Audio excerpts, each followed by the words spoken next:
In a small village where the streets hummed with the sound of everyday life lived a young man named Armand. Armand wasn't like the other boys in his village.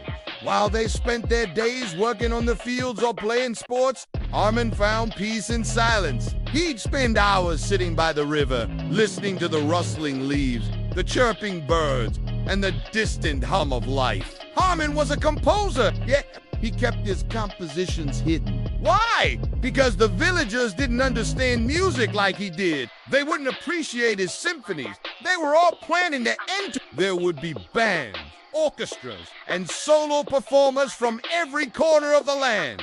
But he didn't share his music. He only wrote it for himself. His melodies were complex and full of emotion. Your compositions are beautiful. The city would appreciate your work. Who would listen to a lonely man's music? He often thought. A letter arrived at the village. The great music festival was being held in the city, a competition for musicians from all over the region. Chapter 2. The arrival of the music festival they won't understand. One day, his fear didn't disappear, but he knew he had come this far for a reason.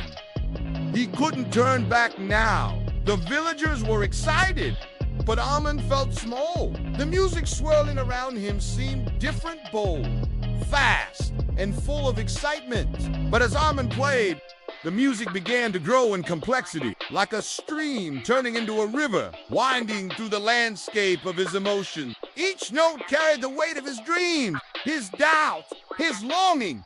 One person clapped, then another, and then more. There were other performances louder, more energetic. He figured he had no chance. His own compositions, in contrast, were slow, intricate. It was unlike anything we've heard before, and thoughtful. But you'll never know if you don't try. You'll never find out if your music can inspire anyone. He hadn't won first place, but something unexpected happened. He had earned respect. His music had touched people in a way he didn't expect. One of the villagers, Rahim, he didn't just play for others, he played for himself, was a popular folk singer in the area. It was for the quiet moments, the feeling of connection, the personal truth he had long hidden away. He approached Armand, and every time he sat down at the piano, he remembered that first moment of doubt, the moment when he almost walked away.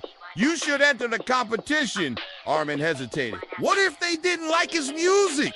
What if they judged him for being different? But my music isn't what people are used to, Armand said. Yes, but his fingers trembled as he stood backstage, clutching his sheet music. It's too different, Rahim laughed. Maybe. Chapter 3.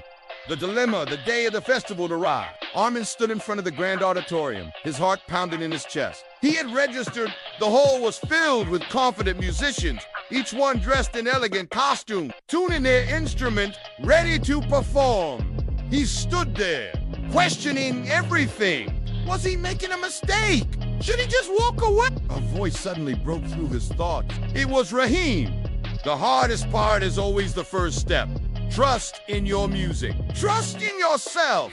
With those words, something shifted within Armand. Chapter 4. The performance. Armand took his seat at the piano, the spotlight shining on him. The room fell silent. He closed his eyes for a moment and took a deep breath. Then, with a gentle movement of his hands, the first notes of his composition began to flow. It wasn't the loud, bold music of the other competitors. It was quiet at first, a delicate, almost hesitant melody. As the final note echoed through the hall, the silence lingered. For a moment, Armand felt exposed. He thought he'd failed. But then, slowly, a quiet applause began. Chapter 5. The unexpected outcome. When the judges announced the winners, Armand didn't expect to hear his name. But then a judge stood up. The piece that truly moved us was the one that spoke from the heart. Armand, your composition was a journey.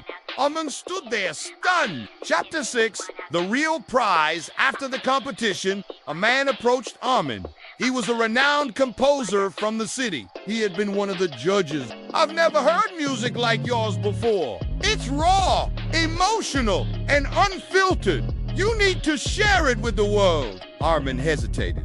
But I've always kept it to myself. What if they don't like it? The composer smiled.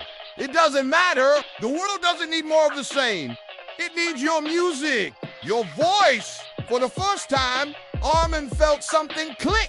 His music wasn't meant to fit in.